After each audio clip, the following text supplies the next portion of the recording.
തിരുവനന്തപുരം ആറ്റിങ്ങൽ ചാത്തമ്പാറയിൽ കഞ്ചാവുമായി 2 പേർ പിടിയിൽ. നവായികുളം സ്വദേശി അശോകൻ, പാലക്കാട് മേലാർക്കോട് സ്വദേശി അനിൽകുമാർ എന്നിവരാണ് പിടിയിലായത്. പരിശോധനയിൽ പ്രതികളിൽ നിന്ന് 2 കിലോ കഞ്ചാവ് കണ്ടെടുത്തു.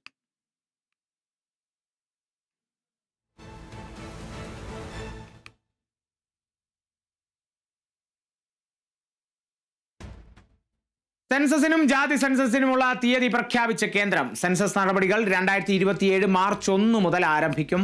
2 ഘട്ടങ്ങളിലായി സെൻസസ് നടത്തുമെന്ന് കേന്ദ്ര സർക്കാർ അറിയിച്ചു. ഹിമാചൽ പ്രദേശ്, ഉത്തരാഖണ്ഡ് തുടങ്ങിയ സംസ്ഥാനങ്ങളിലും കേന്ദ്രഭരണ പ്രദേശങ്ങളായ ജമ്മു കാശ്മീരിലും ലഡാക്കിലും സെൻസസ് നടപടികൾ നേരത്തെ ആരംഭിക്കും. ഇവിടങ്ങളിൽ 2026 ഒക്ടോബർ 1 നടപടി ആരംഭിക്കും. ഈ സംസ്ഥാനങ്ങളിൽ മഞ്ഞുകാലമായതുകൊണ്ടാണ് നേരത്തെ ആരംഭിക്കുന്നത്.